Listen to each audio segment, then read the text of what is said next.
Okay बेटा, आज हम अपना नेक्स्ट चैप्टर है ये, उससे रिलेटेड एक चार्ट के माध्यम से कम आधे चैप्टर को एक साथ सीख लेते हैं। देखो, आपका जो चैप्टर है उसमें पोल्यूशन से रिलेटेड टॉपिक आते हैं और मुझे लगता है कि पोल्यूशन का क्वेश्चन आपके एग्ज़ाम में अवश्य ही आ जाता है। क्यों आ जाता है? क्योंकि पोल्यूशन, जैसे कि आप देख रहे हैं, जब से अक्टूबर या दिवाली आती है तब से लेके पोल्यूशन काफ़ी प्रॉब्लम कम से कम दिल्ली एनसीआर में तो बना ही रहता है। तो मुझे ध्यान है पिछले साल भी पोल्यूशन का क्वेश्चन जो है वो आया था, 10th क्लास में भी आया था। तो पोल्यूशन एक बिग प्रॉब्लम बनती जा रही है, not only for our country, throughout world में कहीं ना कहीं ये दिक्कत क्रिएट करता है। तो आपके सिलेबस में कई टाइप्स के पोल्यूशन है, तो वो लगभग आधा चैप्टर आपका हो जाता है। तो मैंने कोशिश की है कि आपको ये सारा एक ही पेज पे, सिंगल पेज का है ये, ठीक है, तो सिंगल पेज पे ही चारों टाइप्स के पोल्यूशन ले आए। यदि मैं इसको क्वेश्चन को अंक दें तो ये लगभग 20 अंक के क्वेश्चन आपके पास इस टाइम है। तो एक बार सीक्वेंस से एक एक करके सीख लेते हैं कि आप इसमें से अच्छा क्वेश्चन कैसे फॉर्म कर सकते हैं। तो देखिए, सबसे पहले तो है इन्वायरमेंट पोल्यूशन क्या है। कि इन्वायरमेंट पोल्यूशन वो सारी होती हैं अनवांटेड सब्सटेंस होते हैं जिसकी ज़रूरत ना हो। जैसे मान लो अभी हम यहाँ पर क्लास में पढ़ रहे हैं और अनावश्यक शोर कहीं से आए या धुआं कहीं से आए या कोई स्मेल आए, तो वो इस इन्वायरमेंट के अंदर रिक्वायरमेंट नहीं है उसकी, लेकिन फिर भी वो है तो वो पोल्यूशन करेगा, पोल्यूशन होगा, ठीक है। तो ये हार्मफुल होता है हमारे स्वास्थ्य के लिए भी। अब वो अलग अलग हो सकता है, जैसे धुआं होगा तो आँखों को परेशान करेगा, नाक को परेशान करेगा, थ्रोट को परेशान करेगा, लंग्स को करेगा। साउंड होगी तो कान, और ज़्यादा साउंड होगी तो चिड़चिड़ापन हो जाएगा। तो ऐसे बहुत सारे कॉजेज उसके होते हैं। तो उन्हीं के आधार पर आप इसको 4 हिस्सों में बांट लोगे: air pollution, water pollution, sound pollution और लैंड पोल्यूशन, भूमि प्रदूषण। अब एक एक करके आपने इसको पढ़ना कैसे है, पूरे चार्ट को ऐसे पढ़िए ऊपर से नीचे की ओर, ठीक है। तो इसमें क्या करोगे आप, तो सबसे पहले है एयर पोल्यूशन। आप देखो, मैं बता देता हूँ, पेपर में चारों एक साथ नहीं आएंगे, नॉर्मली एक ही आएगा कोई ना कोई। तो सबसे पहले आप उसकी हेडिंग डालिए। मान लो एयर पोल्यूशन पे बात करते, वायु प्रदूषण, उसकी डेफिनेशन दीजिए। ये यहाँ पर डेफिनेशन है कि एयर के अंदर अनवांटेड सब्सटेंस हो, धूल हो, धुआं हो, डस्ट हो, कुछ भी, तो ये अनवांटेड है, जिसकी ज़रूरत नहीं है। फिर आप हेडिंग डाल लें कॉजेज ऑफ एयर पोल्यूशन, कि एयर पोल्यूशन हो क्यों रहा है, उसके कारण क्या है। तो पहले जैसे आप ऐसे लिस्ट बना लें, एक्सप्लेन की ज़रूरत पड़े तो एक दो टॉपिक को एक्सप्लेन करिए। जैसे क्या हो सकता है भाई, ईंट के भट्टों का धुआं हो सकता है, इसी प्रकार से ट्रांसपोर्ट का धुआं हो सकता है, फैक्ट्री का धुआं हो सकता है, यानी स्मोक है, ठीक है। इसके अलावा जो पॉपुलेशन ग्रोथ है एक्सेसिव, ज़रूरत से ज़्यादा, कहीं कहीं पर कुछ कंट्रीज़ के अंदर पॉपुलेशन बढ़ती जाती है, यानी पॉपुलेशन होगी तो वो कोई ना कोई ईंधन भी चलाएंगे, गाड़ियाँ भी चलाएंगे, तो धुआं होगा।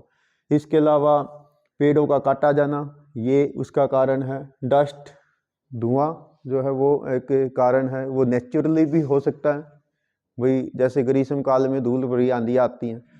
इसी प्रकार से वोल्केनिक इरप्शन है। अब ये नेचुरल घटना है, जगह कहीं कहीं पर वोल्केनिक इरप्शन हो जाता है।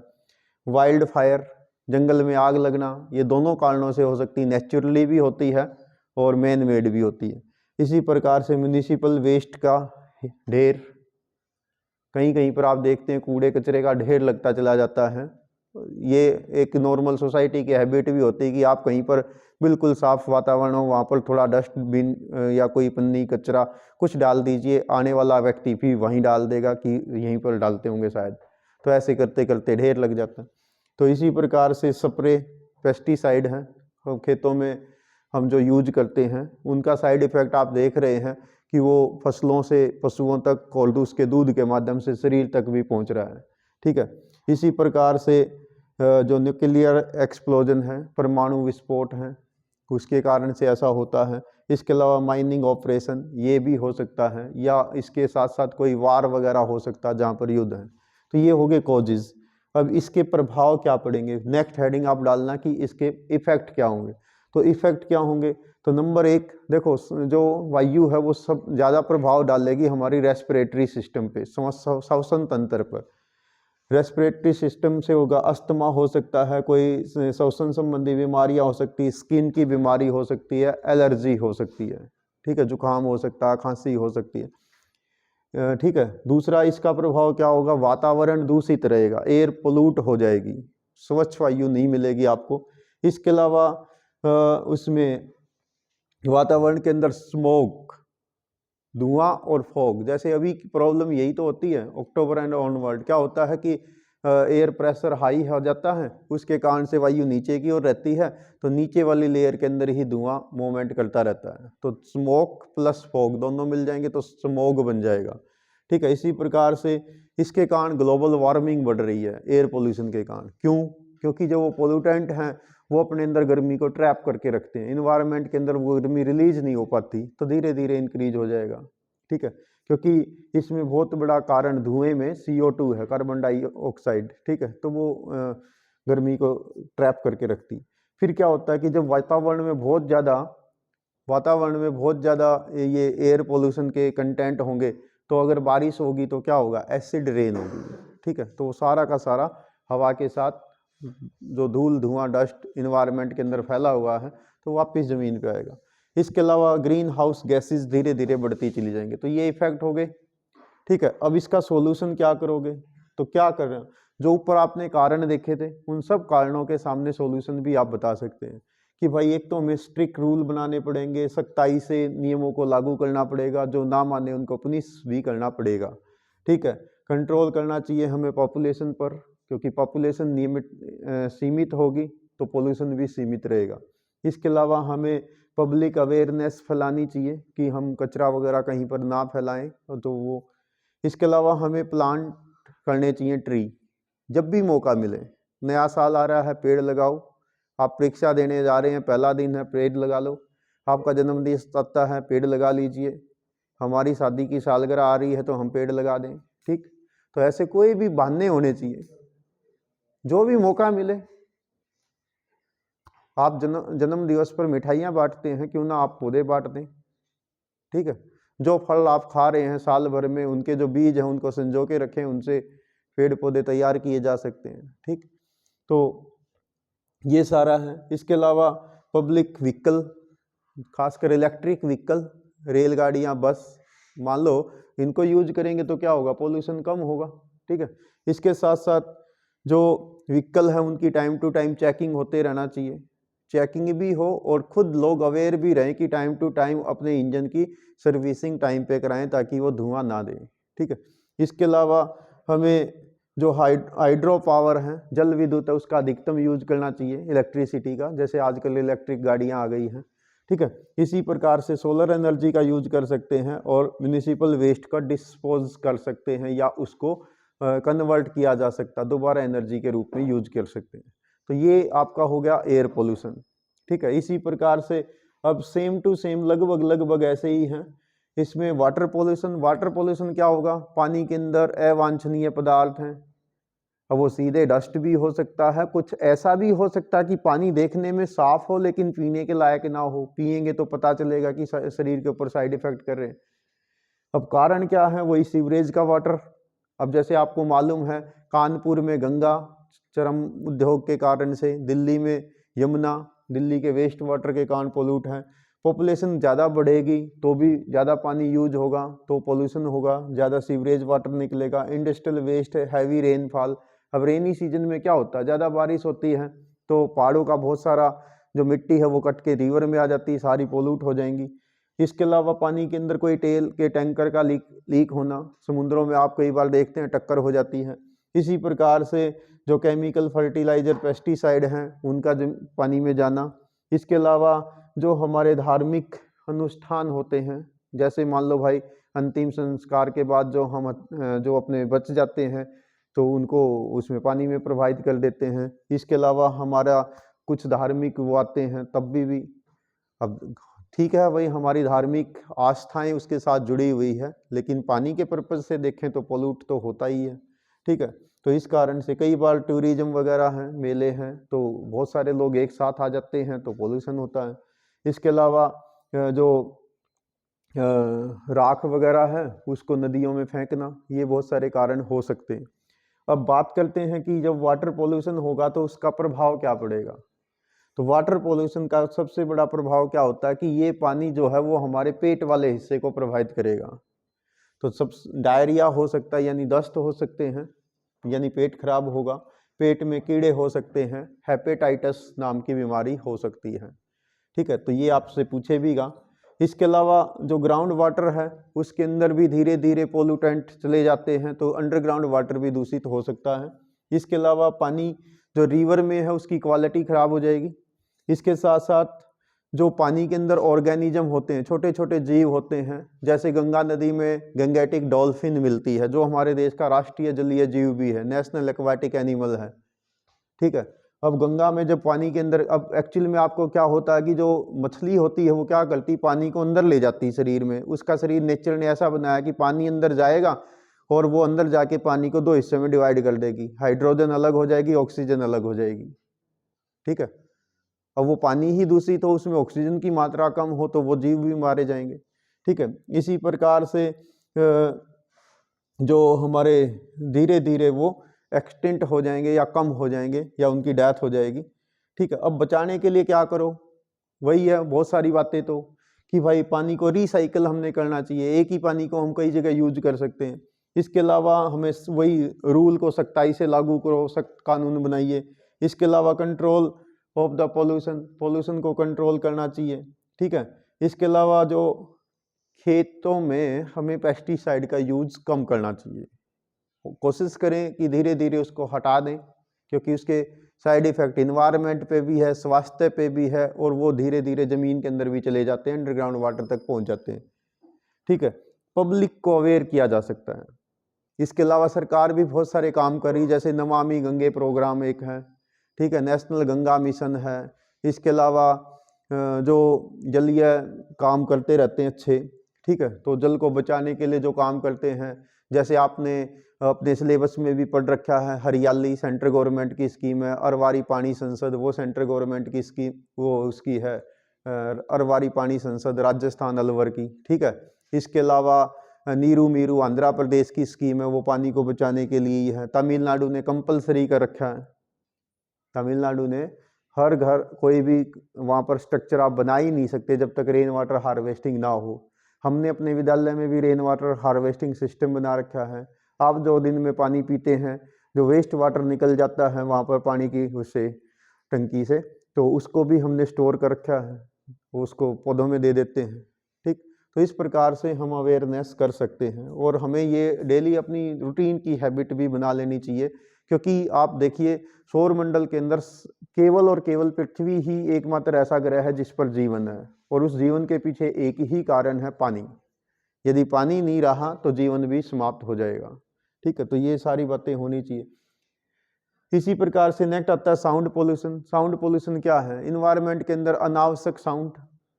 ठीक है, अब इसके कारण क्या है, फैक्ट्रियों का शोर शराबा, ट्रांसपोर्टेशन का शोर, इसके अलावा जहाज, अब वो चाहे एरोप्लेन, हेलीकॉप्टर या फाइटर प्लेन, तो बहुत ज़्यादा आवाज़ करते हैं। ठीक है, इसके अलावा डायनामाइट एक्सप्लोजन, कहीं पर जैसे पहाड़ वगैरह तोड़ते रहते हैं या कंस्ट्रक्शन का काम चलता रहता है।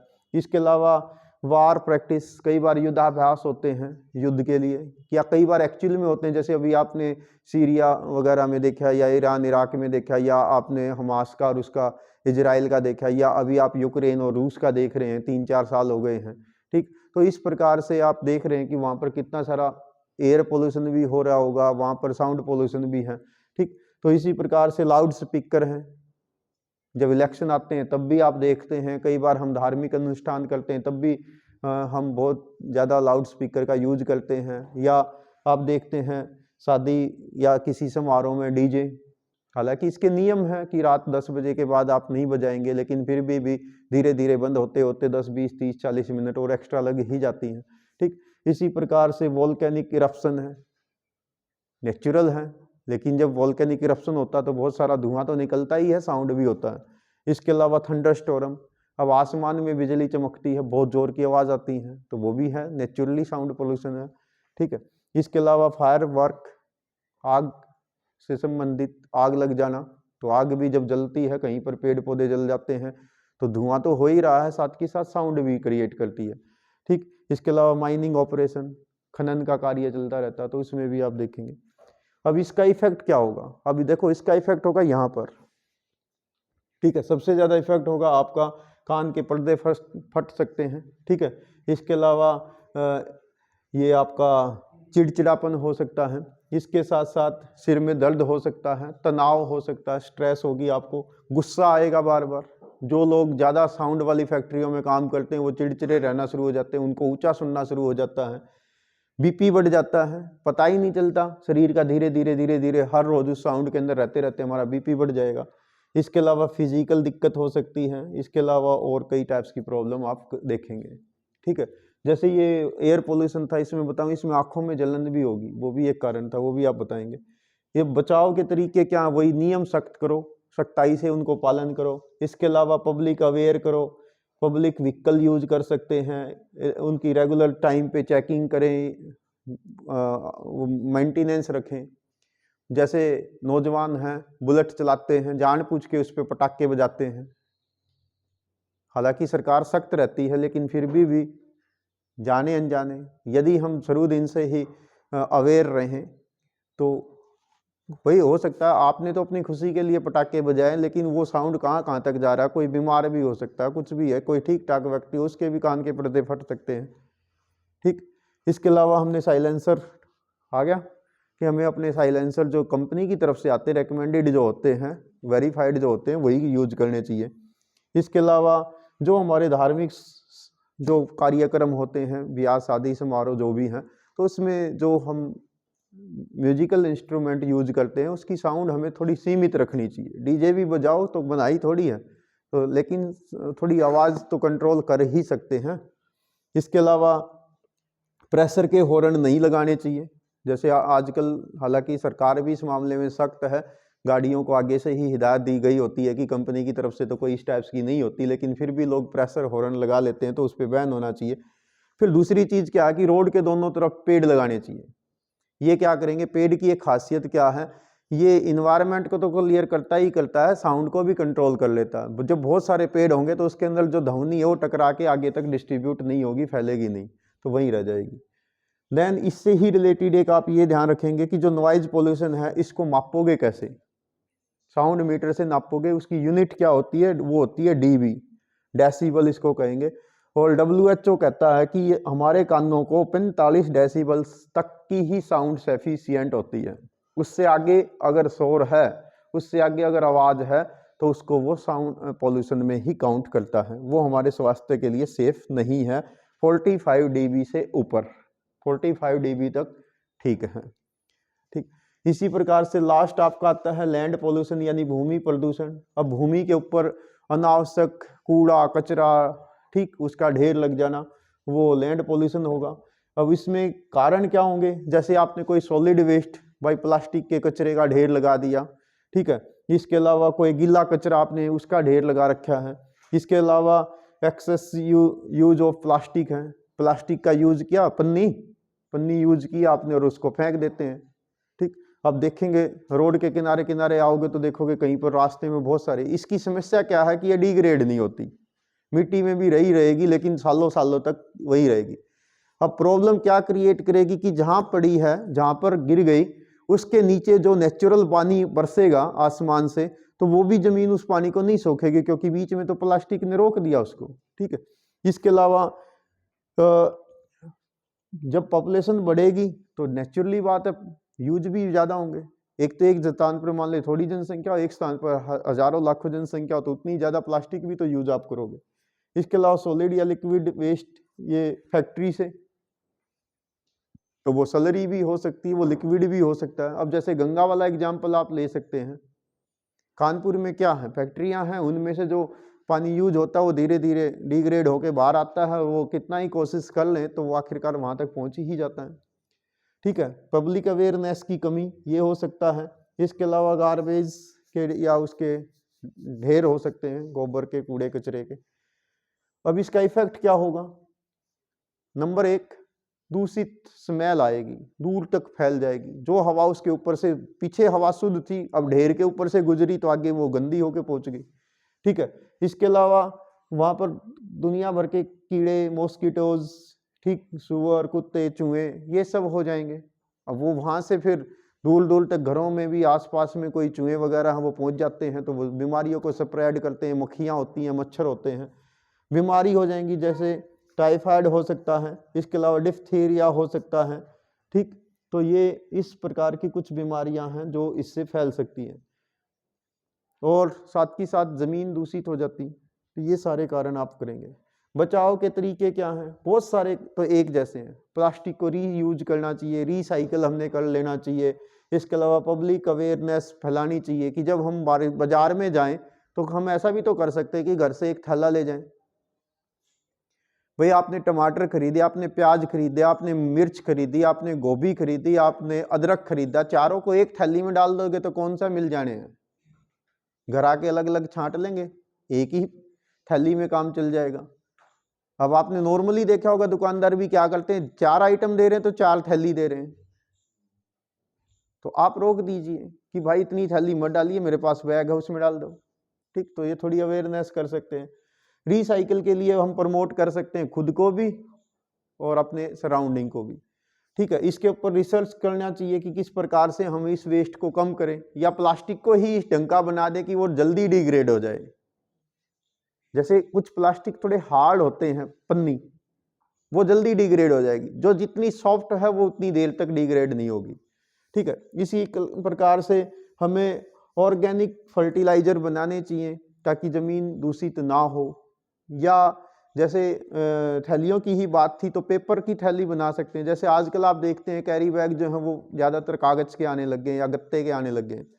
ठीक, और पब्लिक अवेयरनेस वही। तो ये था आपका पॉल्यूशन से रिलेटेड। अब अगर आप कहो तो मैं इसको एक बार हिंदी में भी दिखा देता हूँ आपको, आपके लिए ये मैंने हिंदी में भी बनाया। ठीक है, तो दोनों ही आपको मैं इसका लिंक पहले से भी मैंने दे रखा है आपके लिए, फिर भी शेयर कर दूंगा। अब आपके पेपर में जो भी एक आ जाए, नॉर्मली तो एक ही आएगा, तो सीक्वेंस में इसको लिखना। मान लो जैसे यही आया, ये डाला हेडिंग, फिर ये कारण बताए, फिर उसके प्रभाव बताए और फिर उसके उपाय बताए। सीक्वेंस में रखना, पहले हेडिंग, फिर उसके कारण, फिर उसके प्रभाव क्या, फिर उसके उपाय क्या। ठीक है, और पहले इनको ऐसे लिखिए और हर एक में से एक एक दो दो को थोड़ा एक्सप्लेन कर दो 1 2 4 लाइन में। ठीक है, तो ये आपका रहेगा। लगभग ये आपका आधा चैप्टर कवर हो गया है, तो इसको आप रिवाइज करेंगे।